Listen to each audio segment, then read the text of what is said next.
గిరిధర్ రాజు ధాత్రి కేదార్ వల్ల ముందు రాజుని గీతని చంపింది నేనేనని వాళ్ళని ఎలా చంపానో మొత్తం కూడా వివరిస్తూ ఉంటాడు. ఇంకా అలా చెప్పడంతో జేడీకేడి అతన్ని సాధు నాయక్ దగ్గరికి తీసుకువెళ్తారు. అయితే నిజం ఒప్పుకున్నాడన్నమాట అని అక్కడ జరిగిన నిజాలన్నీ కూడా సాధు నాయక్కి చెప్తూ ఉంటారు. అయితే సార్, నేను పరువు కోసమే ఇదంతా చేశాను, నాకు రాజుని చంపే ఉద్దేశమే లేదు, నన్ను క్షమించి వదిలేయండి ప్లీజ్ అని గిరిధర్ రాజు వేడుకుంటూ ఉంటాడు. చూడు, నువ్వు అక్రమ సంబంధం గీతతో పెట్టుకోవడమే చాలా పెద్ద తప్పు. నీ భార్యకి చెప్పి ఉంటే క్షమించి ఉండేదేమో, కానీ నువ్వు ప్రాణాలు తీసావు చూడు, అది మాత్రం చాలా పెద్ద తప్పు. కాబట్టి నీకు శిక్ష పడి తీరాల్సిందే అని ధాత్రి కేదార్ చెప్తూ ఉంటారు. ఇతన్ని రేపు కోర్టులో ప్రొడ్యూస్ చేయాలి, తీసుకువెళ్ళండి అని సాధు నాయక్ చెప్పడంతో కిరణ్ రమ్య అతన్ని పట్టుకు వెళ్ళిపోతారు. వెల్డన్, చనిపోయింది ఎవరో కూడా కనిపెట్టలేని స్థితిలో మీరు ఈ కేసుని సాల్వ్ చేసేశారు, సూపర్ అంటూ జేడీకేడీని సాధు నాయక్ పొగుడుతూ ఉంటాడు.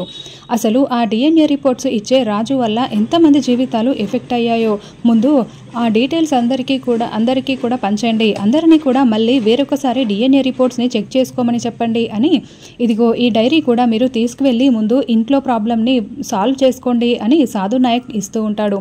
అంటే సార్, ఇది ఎవిడెన్స్ కదా అని అంటూ ఉంటే, పర్వాలేదు నేను చూసుకుంటాను, ఇలాంటి సాక్ష్యాలు లేకపోతే ఆదిలక్ష్మి గారు అసలు వినరు కదా, కాబట్టి మీరు ఈ ఎవిడెన్స్ని తీసుకువెళ్ళి చూపించి తర్వాత నాకు ఇవ్వండి అని సాధు నాయక్ చెప్తాడు.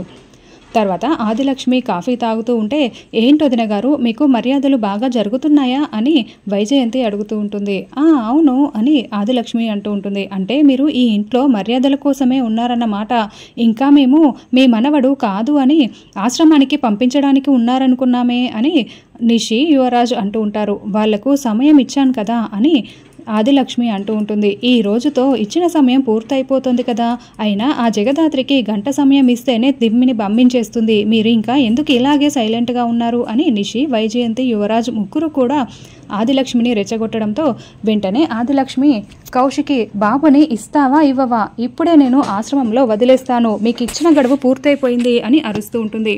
ఇంకా ఈ రోజు రాత్రి వరకు సమయం ఉంది కదమ్మా అని సుధాకర్ అడుగుతూ ఉంటాడు.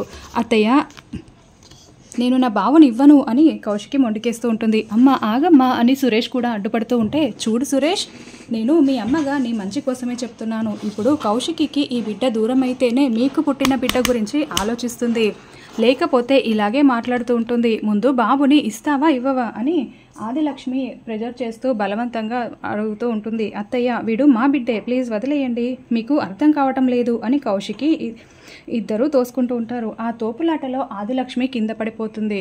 అయ్యో చెల్లెమ్మ, ఏదో చూసుకోకుండా కౌశికి తోసేసింది, నువ్వు కింద పడిపోయావు అంతే, అపార్థం చేసుకోకమ్మా అని సుధాకర్ అంటూ ఉంటే, అమ్మ లే అమ్మా అని సుధాకర్ లేపడానికి దగ్గరికి వస్తూ ఉంటాడు.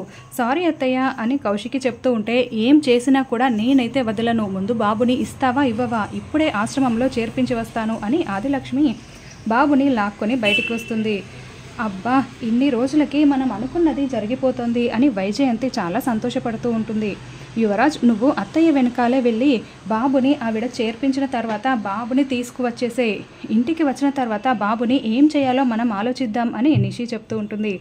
అయ్యో ధాత్రి, టైం అయిపోతుంది, ఇంటి దగ్గర ఆదిలక్ష్మి గారు ఎలాంటి గొడవ చేస్తున్నారో ఏంటో అని కేదార్ టెన్షన్ పడుతూ డ్రైవ్ చేస్తూ ఉంటాడు. నేను మామయ్యకి, కౌశిక్కి వదినకి ఫోన్ చేస్తున్నా కూడా వాళ్ళు కూడా లిఫ్ట్ చేయట్లేదు, త్వరగా పద కేదార్ అని ఇద్దరు అక్కడికి వస్తారు తొందరగా. ఆదిలక్ష్మి బయటికి వచ్చే లోపల వీళ్ళిద్దరూ కారులో దిగి వాళ్ళకి ఎదురుగా వస్తూ ఉంటారు. పిన్ని గారు, బాబుని ఎక్కడికి తీసుకువెళ్తున్నారు అని ధాత్రి నిలదీస్తూ ఉంటుంది. అనాథాశ్రమానికే అని ఆదిలక్ష్మి చెప్తుంది. చూడండి, తల్లిని బిడ్డని వేరు చేసే అధికారం ఇక్కడ ఎవ్వరికీ కూడా లేదు, ఇదే మాట నేను ఎవరికైనా చెప్పగలను అని ధాత్రి అరుస్తూ ఉంటుంది. మేము సాక్ష్యాలనే తీసుకువచ్చాము, బాబు కౌశికి వదిన కొడుకే అని ధాత్రి కేదార్ ఇద్దరు చెప్తూ ఉంటారు. అవి మీరు సృష్టించిన సాక్ష్యాలు అని ఆదిలక్ష్మి అంటే, లేదు, మేము సరైన ఆధారాలతో సాక్ష్యాలతో తీసుకువచ్చాము, అసలు ఈ బిడ్డని అక్కకు దూరం చేయడానికి డబ్బులు ఇచ్చి డిఎన్ఏ రిపోర్ట్స్ మార్చారు, ఇవిగోండి మా దగ్గర ఎవిడెన్స్ ఉంది అని డైరీని చూపిస్తూ ఉంటారు. ఎవరు యువరాజ్ డబ్బులు ఇచ్చింది అని సుధాకర్ అడగడంతో, ఇంకెవరు, ఈ యువరాజే అని ధాత్రి వేలు పెట్టి చూపిస్తూ ఉంటుంది. కేదార్ ఏమో డైరీని ఓపెన్ చేసి యువరాజు పేరుని చూపిస్తూ ఉంటాడు. అయ్యో నాకేం తెలీదు అని యువరాజ్ అంటే, తెలియకుండానే 1,00,000 రూపాయల డబ్బులు ఇచ్చావా యువరాజ్ అని కేదార్ నిలదీస్తూ ఉంటాడు. అసలు మీరేం మాట్లాడుతున్నారో అర్థం కావటం లేదు. అసలు యువరాజ్కి డబ్బులు ఇచ్చి డిఎన్ఏ రిపోర్ట్స్ మార్చాల్సిన అవసరం ఏముంది అని నిషి అడుగుతూ ఉంటుంది. అవును, నాకేం తెలీదు అని యువరాజ్ అంటూ ఉంటాడు. రే, నీకు తెలియకుండానే నువ్వు డబ్బులు ఇచ్చావా? ఎందుకు ఇలా చేసావు? చెప్పరా, చెప్పు అంటూ సుధాకర్ యువరాజ్ కాలర్ పట్టుకొని నిలదీస్తూ ఉంటే, అయ్యో నాన్న, నాకేం తెలీదు అంటే చెప్పు చెప్పు అంటారేంటి అని యువరాజ్ అరుస్తూ ఉంటాడు. తెలియకుండానే ఇదంతా చేసావా యువరాజ్ అని సూరజ్, నిజం చెప్తావా లేదా అని ధాత్రి అందరూ నిలదీస్తూ ఉంటారు. అసలు యువరాజు మా ఆయనేనన్న గ్యారంటీ ఏంటి? సిటీలో ఇంకా యువరాజులే ఉండరా అని నిషి అంటే, చాలామంది యువరాజులు ఉండొచ్చు నిషి, కానీ డిఎన్ఏ రిపోర్ట్స్ ఆ ల్యాబ్లో ఇచ్చింది మనమే కదా, మరి ఈ యువరాజే కదా అని కేదార్ చెప్పడంతో, పోలీస్ నా కొడుకు ఎలా లాజికల్ చెప్తున్నాడో చూడు అని యువరాజ్ మనసులో తిట్టుకుంటూ ఉంటాడు. అక్క, నేను ఎవరికి ఎలాంటి డబ్బులు ఇవ్వలేదు. అసలు ఈ సిటీలో నీకు చాలా మంచి పేరు ఉంది. నీపై కోపంతో నీకున్న శత్రువులో ఎవరైనా అలా డబ్బులు ఇచ్చి నా పేరు చెప్పి ఉండొచ్చు కదా అని యువరాజ్ చెప్తూ ఉంటాడు. అవును అని నిషి, వైజయంతి అంటూ ఉంటారు. వదిన, ఇంత జరిగిన తర్వాత కూడా యువరాజ్ చెప్తున్నది నువ్వు నమ్ముతున్నావా అని ధాత్రి అడుగుతుంటే, ఏమో తెలియదు జగదాత్రి, కానీ ఆధారాలు లేకుండా నేను నా తమ్ముణ్ణి అనుమానించలేను. తప్పు చేశాడని చెప్పలేను కదా, ఆధారాలైతే సరిగ్గా లేవు కదా. చూడు యువరాజ్, చాలా జాగ్రత్తగా ఉండు. ఇంకొకసారి ఇలాంటి పొరపాటు జరిగితే మాత్రం నేను చూస్తూ ఊరుకోను అని కౌశికి ఇండైరెక్ట్గా వార్నింగ్ ఇస్తూ ఉంటుంది. చాలే ఆపుతారా? అసలు ఈ బాబు కౌశికి బిడ్డే కాదు, ఎవరో తీసుకువచ్చిన డైరీని చూపిస్తే నేను నమ్మేస్తానా అని ఆదిలక్ష్మి అంటే, ఇది ఒరిజినల్ డిఎన్ఏ రిపోర్ట్ అత్తయ్య గారు, మేము ల్యాబ్కి వెళ్ళి తీసుకొస్తున్నాం అని కేదార్ అసలు డిఎన్ఏ రిపోర్ట్ని చూపిస్తాడు. ఈ డిఎన్ఏ రిపోర్ట్ ప్రకారం ఈ బాబు అన్నయ్య వదినల కొడుకే అని ధాత్రి తేల్చి చెప్పేస్తుంది. ఇంకెవరూ కూడా కాదని చెప్పడానికి వీల్లేదు అని చెప్పడంతో, పోనీలే, దేవుడి దయ వల్ల నిజం నిరూపితమైంది అని సుధాకర్ చాలా సంతోషపడుతూ ఉంటాడు. రేపు మీ యానివర్సరీ సందర్భంగా అందరం గుడికి వెళ్తాం కదా బాబాయ్, అప్పుడు బాబు పేరు మీద కూడా అర్చన చేయిద్దాం అని కౌశికి చెప్తుంది. సరే జగదాత్రి, రేపు ఎలాంటి పనులు పెట్టుకోకండి, మనం అందరం కలిసి గుడికి వెళ్ళాలి అని ధాత్రి కేదార్కి కౌశికి మరీ చెప్తుంది.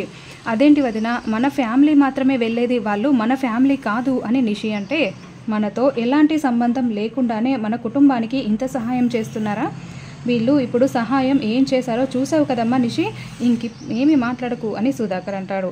జగదాత్రి, కేదార్ మీరు కూడా వస్తున్నారు అని కౌశికి తేల్చి చెప్పేస్తుంది. తర్వాత నిషి, యువరాజు, వైజయంతి గార్డెన్లో మాట్లాడుకుంటూ ఉంటారు. అసలు పాతకేళ్లుగా మన ఫ్యామిలీ మాత్రమే గుడికి వెళ్తోంది, ఇప్పుడు వాళ్ళిద్దరూ వస్తారంట, కాబట్టి మేమిద్దరము రాము అని నిషి, యువరాజ్ అంటే, వాళ్ళిద్దరూ రాకుండా మీరేదైనా ప్లాన్ చేయకుండా మీరిద్దరూ రామని చెప్తారేంటబ్బోడా అని వైజయంతి బాధపడుతూ ఉంటుంది. అసలు వాళ్ళని ఏదో ఒకటి చేసి రాకుండా చేద్దాంలే అని వైజయంతి అంటే, అవును, వాళ్ళు మెలకువ లేకుండా చేసేస్తే సరిపోతుంది కదా అని నిషి అంటే, అదేంటి నిషి, చంపేద్దాం అనుకుంటున్నావా? అది చాలా డేంజర్, ఏం చేసినా చాలా జాగ్రత్తగా చేయాలి అని యువరాజ్ అంటాడు. నేను చంపేద్దాం అనడం లేదు, వాళ్ళు తినే ఏదైనా ఫుడ్లో మత్తుమందు కలిపేసి వాళ్ళు నిద్రపోయేలా చేద్దాము, అప్పుడు వాళ్ళు లేస్తే కదా గుడికి మనతో పాటు వచ్చేది, వాళ్లకు రావడం ఇష్టం లేక నిద్రపోతున్నారని చెప్దాము, ఏదో ఒకటి చెప్పేద్దాం అని నిషి అనడంతో, అవును అదే పని చేద్దాంలే అని యువరాజు, వైజయంతి అనుకుంటూ ఉంటారు. అయినా ఆ జగదాత్రితో చాలా జాగ్రత్తగా ఉండాలి అని చెప్పడంతో, నేను చూసుకుంటాను, నేను వెళ్ళి మత్తుమందు తెస్తాను అని నిషి వెళ్తుంది. తర్వాత యువరాజు గార్డెన్లో అటూ ఇటూ తిరుగుతూ, ఆ రాజుగాడు చచ్చి నేను చేసిందంతా బయటికి వచ్చేలా చేశాడు, ఈ పాటికి ఆ డిఎన్ఏ రిపోర్ట్స్ చూడకపోయి ఉంటే ఈ ఇంటికి నేను ఒక్కనే వారసునై ఉండేవాణ్ణి అని అనుకుంటూ టెన్షన్ పడుతూ ఉంటే, అప్పుడే కౌశికి రావడంతో, అక్క ఏదైనా మాట్లాడాలా అని అడగడంతో, తిన్నావా, నేనేమైనా మాట్లాడతానని ఎక్స్పెక్ట్ చేశావా అని కౌశికి అడగడంతో యువరాజ్ టెన్షన్ పడుతూ ఉంటాడు. నా వీడియోస్ మీకు నచ్చినట్లయితే నా ఛానల్ని సబ్స్క్రైబ్ చేయండి, వీడియోకి లైక్ చేయండి.